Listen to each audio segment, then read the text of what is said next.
right, ladies and gentlemen, in order to be successful for today's instruction, have out your notebook and a whiteboard, please and thank you. Tomorrow you do have a test, 25 questions, all multiple choice. I am collecting your vocab. On Friday, we are doing court cases. We are starting do-nows again. Everything will be back on track and ready to go, and that makes me so happy. So, ladies and gentlemen, have out your whiteboards. Let's ask some basics. Let's do it. On your whiteboard, please tell me, what am I describing? It is an election where voters decide which of the candidates within a party will represent the party in the general election. Good. What is it, Caesar? Primary. On your whiteboard, please tell me, what am I describing? This is when registered voters of a particular party can only vote for their particular party. This is what we have in Florida.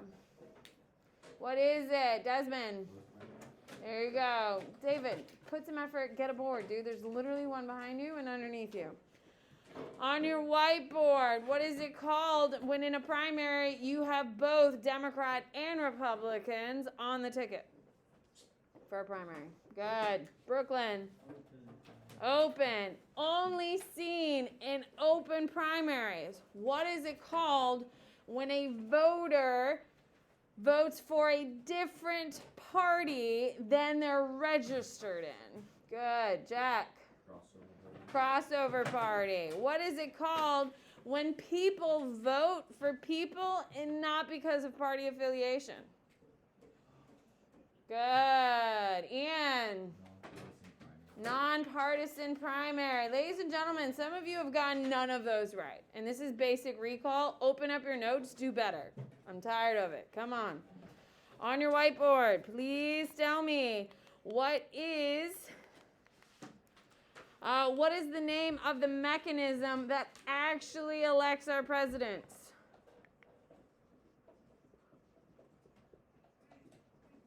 David, what is it?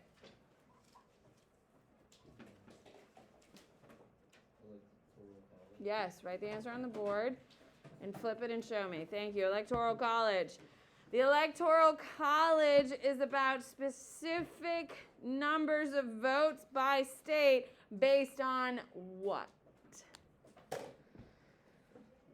Good. What do we got, Sophia? Population. With primaries, when candidates win presidential primaries, they get what term? This is when the political party throws their entire machine of the political party to support a candidate to win. What is it called when they do not support any alternative of candidates, only one? What is that called? Good. Caitlin. Winner take all. What is it called? The selection process of a candidate. Sometimes it's done by ballots. Sometimes it's done by standing in a gym, moving around in weird places. Britt. Caucus.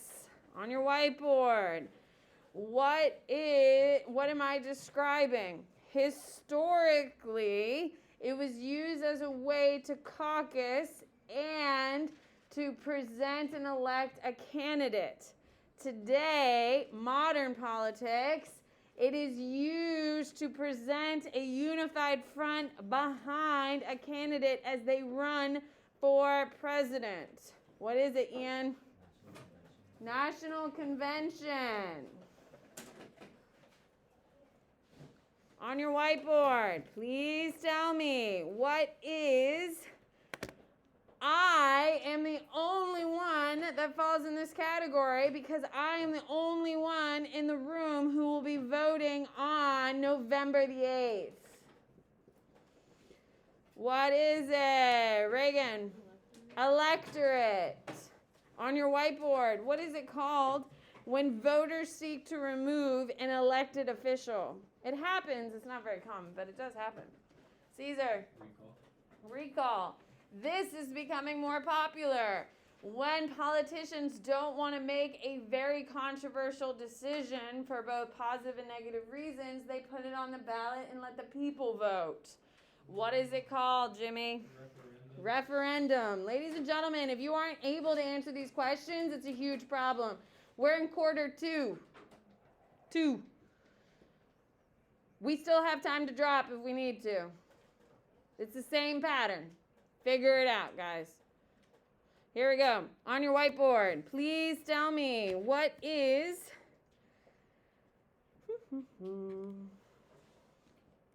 what do we got for? Oh, what state has the largest electoral count? We talked about this yesterday. Ohio? You think Ohio? As someone who was just in Ohio. I thought it was like the place where first started the population. No. Ohio is absolutely not. Who is it, Alice? And why does California have the most electoral count, Alice? Because it has the Ohio? Sorry. Dude, there's more soybeans in Ohio than there are people, for sure. I only know one other person at the school that's from Ohio. Well, there you go. Do you know anyone from California? I don't know anyone from California here at Plant High School. Veed. Who? The kid named Veed. I know Veed. Yeah, you know Veed? Yeah, I know Veed. Yeah, Veed. Veed's from Cali. Veed's cool. This is so exciting. Just the best. There we go. Ohio? Anyway. On your whiteboard, true or false? Candidates typically spend more time in larger electoral states. True or false? Good. Nick, true or false? Why is that true, Nick? There you go, because they're worth more. Okay? Like, for instance, if I had little piddly assignments that don't really count up for much, are you going to do the assignments? No, because all of you do, you all play the math game. Can we agree? You do exactly what you need to do to get the A and kind of walk away. But the big assignments, you have to do, or you can't get the A, yes? Same type of thing. The candidates aren't really collecting the small states too much. On your whiteboard, please tell me what type of primary is the most popular type? Open and close is not the answer, by the way.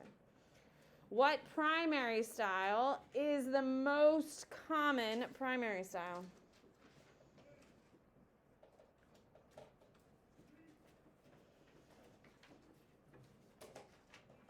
Interesting. Okay, I think this is where we kind of left off.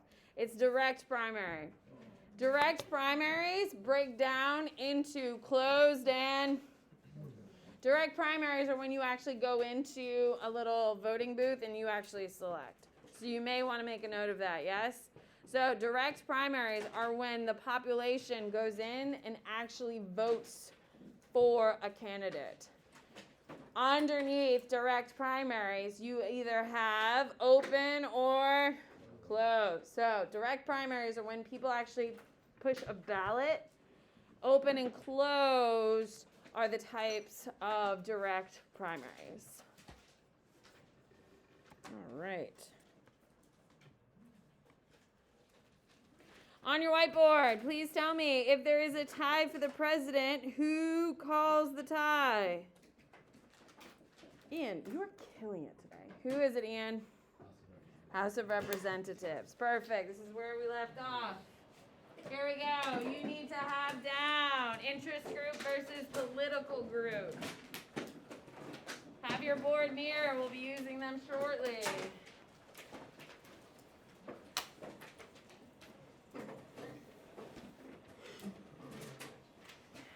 Interest group versus political group. Political parties seek to gain control of the government.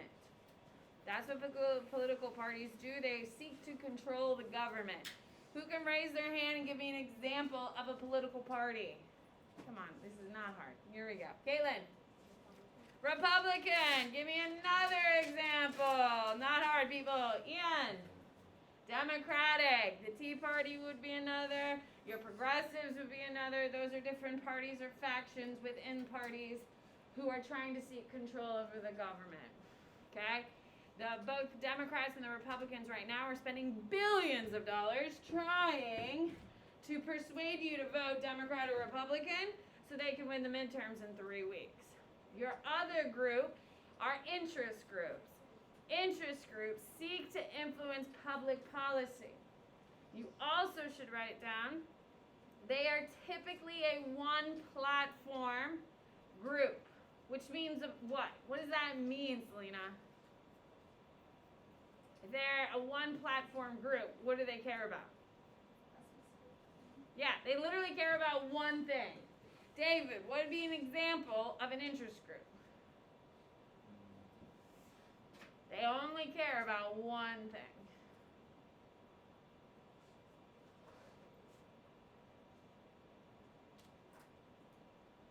We're in 10 weeks of APGov. We've talked a bunch of them. I need you to be thinking with me, David. Jimmy.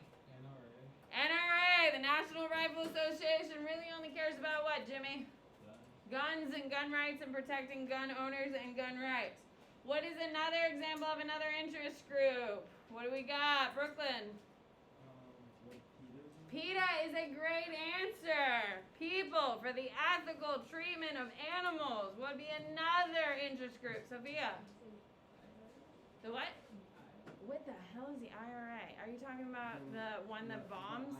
The Irish? Yeah, no. That's a whole other country. That's not a political party. What do you got, Caitlin? Huh? No, but that's a really interesting one because they're a little bit of an interest party and a government entity, doesn't it? The what? Yeah, those, okay? All of your environmental firms are going to be interest groups. Public action committees and stuff like that, of course. So they are one platform. They only care about one thing, and that's the only thing they care about. They are about manipulating the system to benefit them. They are not about overall takeovers, so make sure you know the difference. Your next heading is party realignment. Okay, when we're talking about party realignment, our political parties, Democrats and Republicans, have not always looked this way. Do better. So, party realignments are dealing with the fact that our political parties have not always looked this way. There are 3 major dates that you have to know.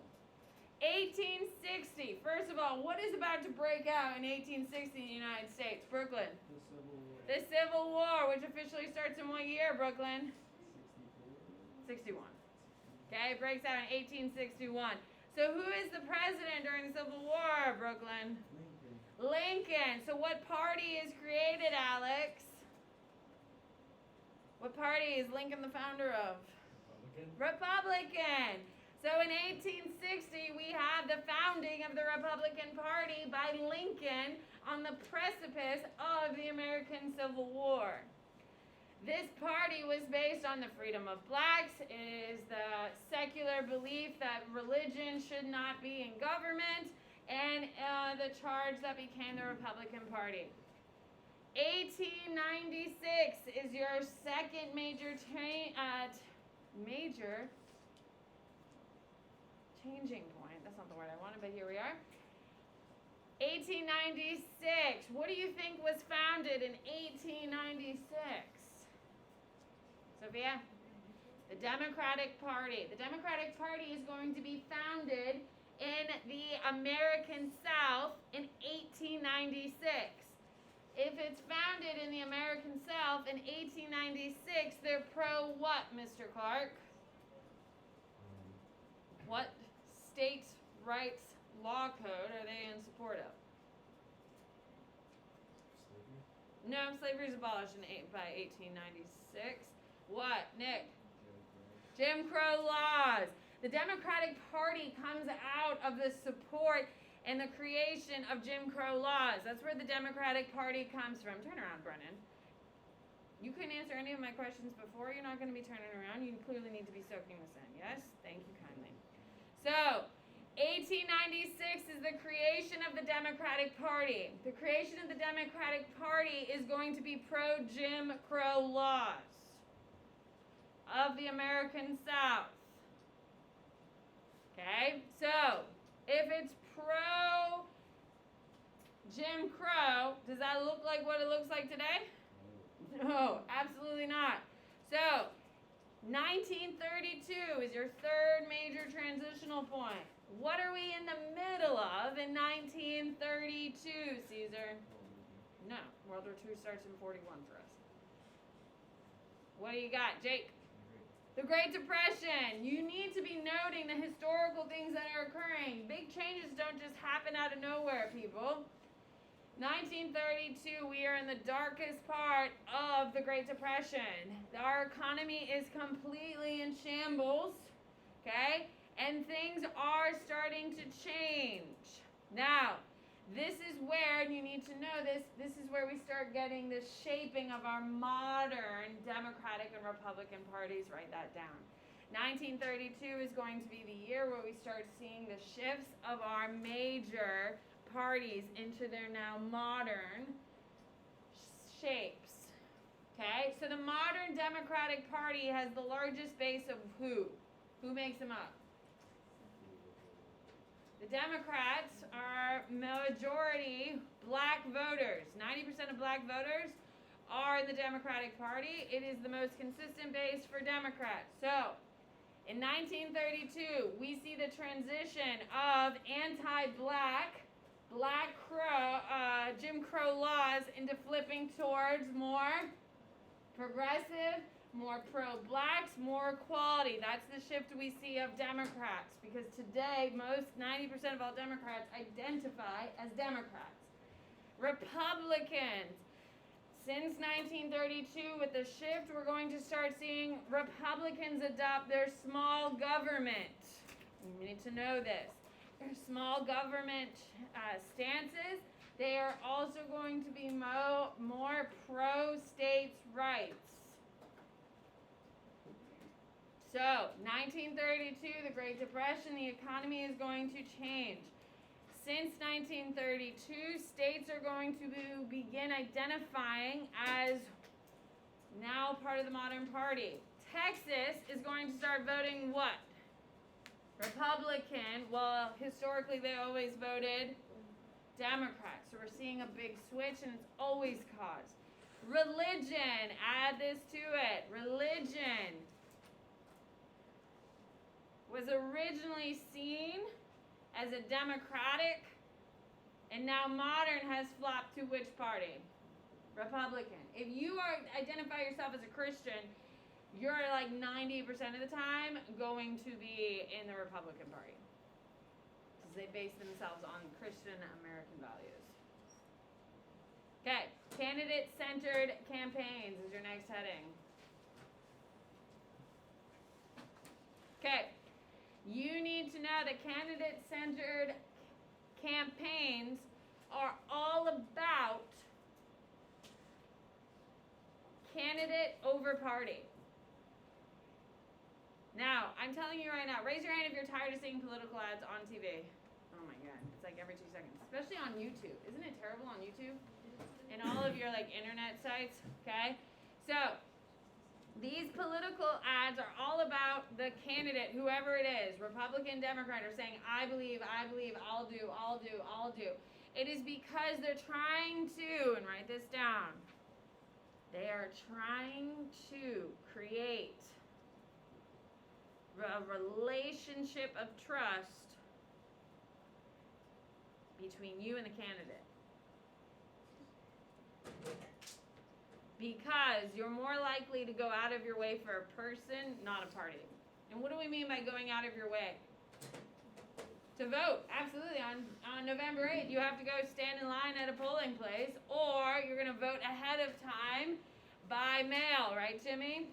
So, by making it personal to the voters, voters are going to buy into the candidate and go out of their way to vote for the person.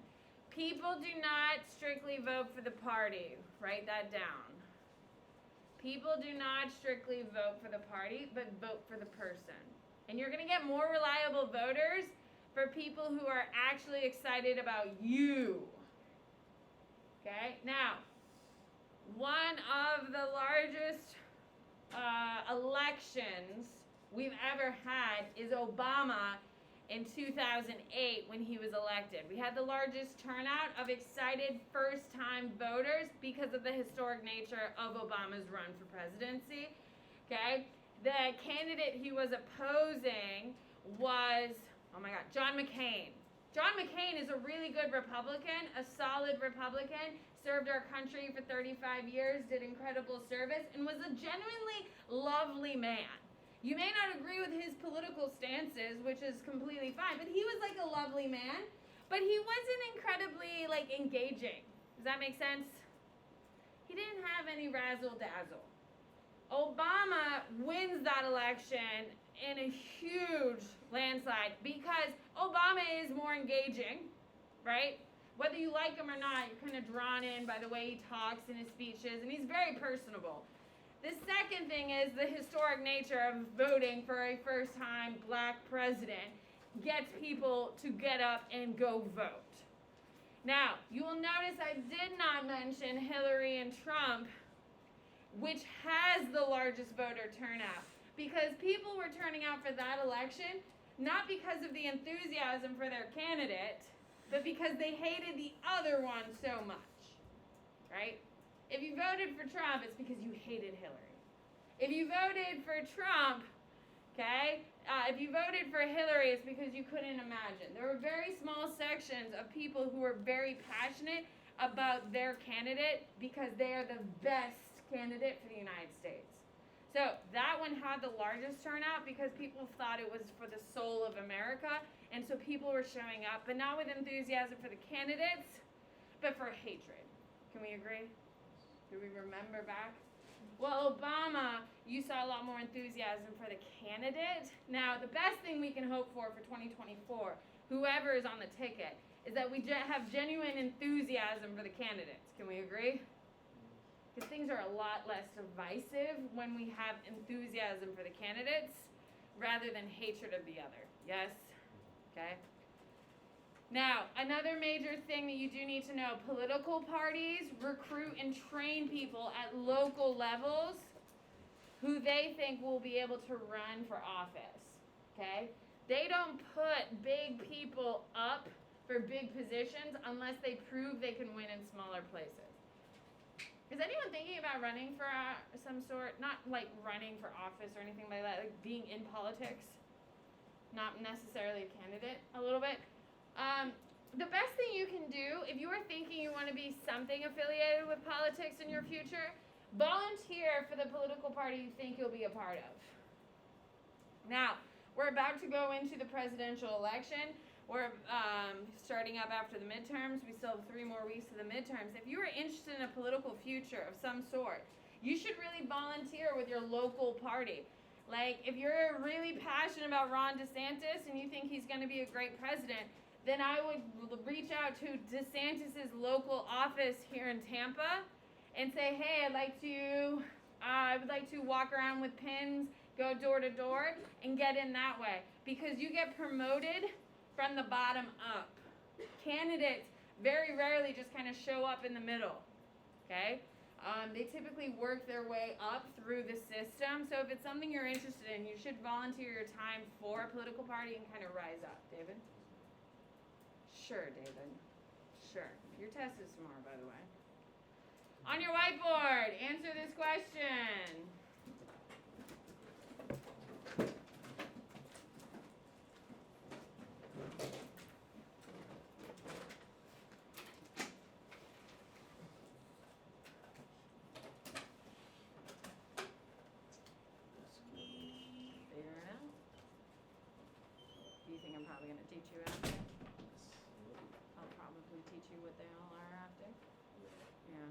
Turn and talk to your neighbor and come up with an answer. Go.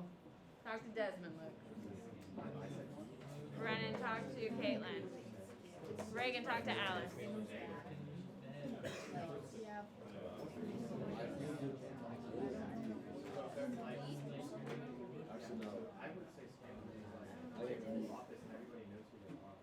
Three, 2, 1. Here we go. Listen up. To answer this question, you had to know what an incumbent is. Jake, what's an incumbent? An official already in office. Yes. Who's an example of it? Joe Biden is the incumbent president. DeSantis is the incumbent governor. Okay, so all the following factors increase the likelihood that the incumbent will win re-election.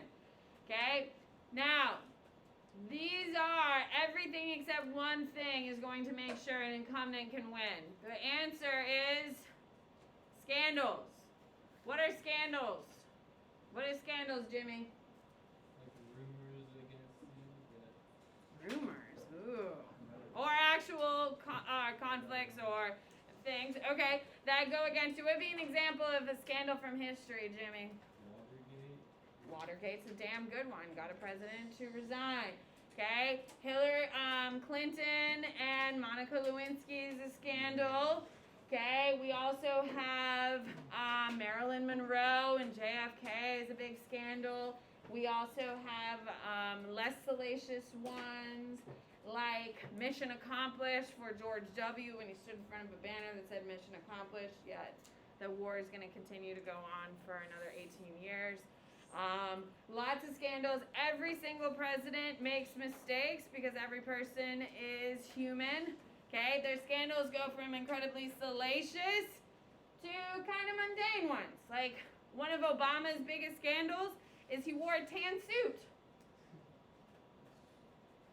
He was the first president in history to wear a tan suit. Yeah. Ever worn it? No, it's not very common. And honestly, he does look kind of strange in it. And it was a big, big deal. And then, of course, we have more salacious ones. All right. So, what I would write in your notes, incumbents increase their likelihood of re-election because of these four things. I would obviously not write scandals. What do you got? I'm going to go through what they all are. Oh, okay. And you're writing them down. Okay, so incumbents are more likely to be reelected because they have a paid staff. So if Britt decides he wants to run for office, he has to ask all of his friends and family to volunteer for his campaign until he gets it off the ground. Okay? He cannot afford to pay people unless he's incredibly wealthy. Okay? With that being said, if you are an incumbent in office, you already have money set aside for a re-election campaign that's built into your office. So you already have money at your disposal. And you have people who are paid, who work for you 40 hours a week to make sure you get re-elected. The second thing is a war chest. If you don't know that term, you need to write it down. A war chest are donations to a candidate that the candidate has full control over. Okay, a war chest are donations to a candidate that the candidate has full control over and can spend it any way they want. Who has the largest war chest in political history? Desmond. Donald Trump, absolutely by far, has the most money in his war chest, which is what makes him as big of a threat to either any Republican or Democrat that challenges him. He has so much money in his war chest via donations that he can really sink any candidate he really wants to, and that's what makes Donald Trump so powerful. It is not the fact that he can send out a tweet on truth.com or whatever he uses. That's not the scary part. Donald Trump can send tons of money to the opposing candidate of someone he doesn't like and can sink a candidate that way. That's what his real power is. Not because, his truth.org. Isn't it truth or something? I have no idea. It's something. It's like Truth Social. That's what it is. Okay? That's not the scary thing of him typing into Truth Social. It's because he can send money and sink candidates with their opposition, and that's the huge threat of Donald Trump. Name recognition. If your name's already on all these documents and in the press all the time, it's easily remembered, while new names are really hard to retain. Fourth one is greater visibility. Okay? If you're running against the President of the United States, the President has a press corps. They literally say, hi, I'm speaking at 3 o'clock, and everybody from the world shows up to watch the President speak. And it gets recorded and published. If Britt is running for office, he has to get his TikTok views up from 15 to, millions in order to compete running for president. But I'm sure you're already higher than 15, aren't you? I don't know. Do you use TikTok? No, not really. I don't even know if they can use views or if that's a thing. Okay, when we're talking about incumbents and their advantage, you always bet on the incumbent. When an incumbent loses, it's like a shock. It's a surprise because they have such an advantage. Another major reason is because incumbents can gerrymander. What does gerrymandering? Who can remind me what gerrymandering is? Alice, what is it? Gerrymandering wasn't it type of a district? Yes, it is. And it's in order to benefit who? Is it the party in power or the party minority? Yeah, of course. They're trying to rack up votes for them to support them and kind of change the way district lines are done so they can pull more votes to support them. You can only gerrymander if you are in power. That's it. So incumbents can manipulate the voting routines. They can also change the laws. Okay? One of the biggest things that came out of the 2020 election cycle is going to be in Georgia. Brian Kemp ran and won and beat Stacey Abrams. Now they're doing a re-election right now. And Brian Kemp, since the last time he ran against Stacey Abrams, has changed a lot of the laws, which makes it harder for Stacey Abrams to run her campaign the way she did the last time. Is that against the law? No. It's a benefit of being the incumbent or the governor in this case. This is just an example of a Republican doing it to fight off their Democratic, but Democrats do it all the time against Republicans as well. It goes back and forth. But Brian Kemp has passed more laws about voting than any other governor in the union. What do you got? What kind of laws would they change to benefit the Like, for instance, in Georgia, it is illegal to give people water while standing in line to vote.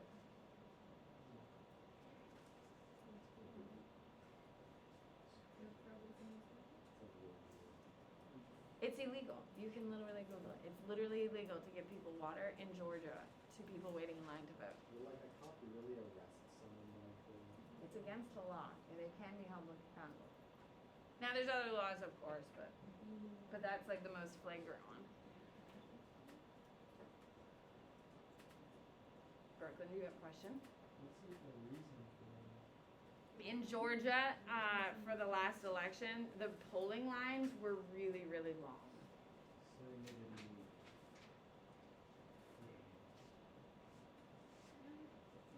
It was one of the decisions he made as governor.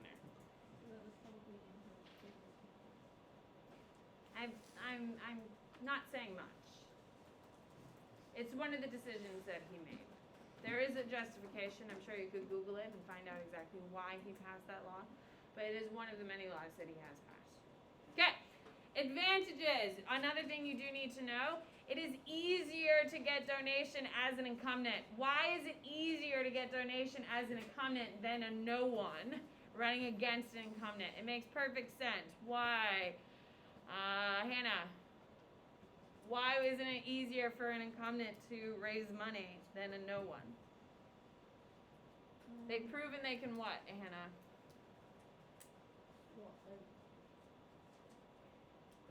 That people will what for them? To become an incumbent, you need to win the what? Yeah, you need to win the vote, yes? Is that what you said? So, by being the incumbent, you've already proved you can win. And that's the big difference. Is incumbents are easier to get the vote because they've already proven they can win. Nick, stop wasting my ink. Okay, second major thing is another major thing. Hopefully you see that in being an incumbent is a huge advantage. Incumbents can say, I did this, I did this, I did that. If Britt is running for office, he is running on a dream. When I become governor, I'm going to do this, this, and this. He's done actually nothing.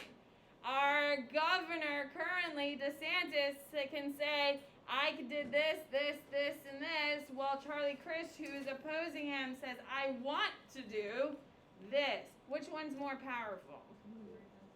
When you can say, I did this, this, this, versus I'm going to do, that is not as powerful. Okay? Think about it. If I had a problem, like for instance, I have 3, did I tell you about my damn potholes? I have 3 potholes literally outside in the road of my house. You have to like drive like this down my road. And I have 2 definitive ones that like you can see like the center of the earth. They're so deep, like little Hanky could go swimming in them. They're that deep. And I have 2 of them that are super deep and one that's growing. And it will be huge. If Mayor Jane Castor came to me and said, Samantha Bennett, I want your vote. I will fix your potholes if you vote for me. I'm going to be like, maybe Jane Castor. But if Jane Castor comes and fixes my 3 potholes, and then the election is after, who am I probably going to vote for? I really want these potholes fixed. It's really awkward. And I drive a Mini Cooper. It would literally get eaten by the potholes. It would not survive. It would literally go in, be death to the Mini. He is so cranky today. Yes, Desmond. If roads are like unkept and It's local government, usually. when you pass your car, are you able to sue the government? No. Ish. I'm not 100% sure. Once again, not a lawyer. Alright. You need to know that Senate seats are more likely to be lost than House of Representatives. Think about it logically. Why is the House of Representatives more likely once they get into the House to stay in the House? Think about it. It makes sense. Why do you think, Alex? Can you repeat that? I was like, Why are House of Representatives safer than senators in re-elections? There's more? Yeah, there's more of them.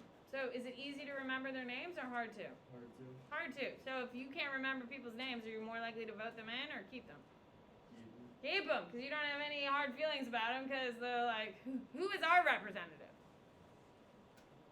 Oh man, no. That's state. That's the state house. Okay? So exactly. I'm not going to tell you I know it, because I don't. Okay? However, our senators, there's only... And they're the ones who have the most power, so who do we typically blame? Our senators. Also, senators are also playing larger on the national platform, so you hear their names more in the news. So we have more thoughts and feelings towards our senators. Marco Rubio, and then bald guy. He's a Navy. Rick Scott. There you go. He's the guy who always wears a Navy hat. Good afternoon, Panthers. Please excuse the interruption. Okay, you do need to know. Interested in participating in winter sports, boys and girls soccer, wrestling, boys and girls basketball, must have completed athletic clearance package in order to. Now, people don't vote as frequently for the number one reason they're too busy. See Mrs. Owensetter in the cafeteria. There's emergencies or they're not interested. Those are the top 3 reasons why people don't vote. On Monday, October 24th through Wednesday, They're too busy. from 4 to 5:30 p.m. At this time, all seniors are now dismissed. Whoever this is, they are getting right to it. I appreciate that. They're too busy, emergency or illness, or they're not interested. Okay? Now, you are more likely to vote because of your education. The higher your education, the more likely you are to vote. You need to know that. You also need to know that your income, the higher your income, the more likely you are to vote. Also, African Americans are less likely to vote. However, the African American vote is growing substantially. Does anyone know who is the most reliable group of voters? Caesar. African-American women. Women. Black women are the ones who have made a lot of last-minute decisions in elections. They are the most consistent group of people to vote.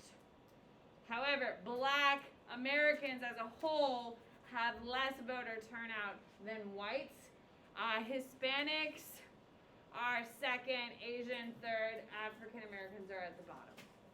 Okay, there we go. All right, that's my content. Nice. Can you please pick up all the boards that you see around my room and please put them in the front? Thank you kindly. Look around on my sill, all that stuff, underneath the desk, even if it's empty next to you, that would be super appreciated.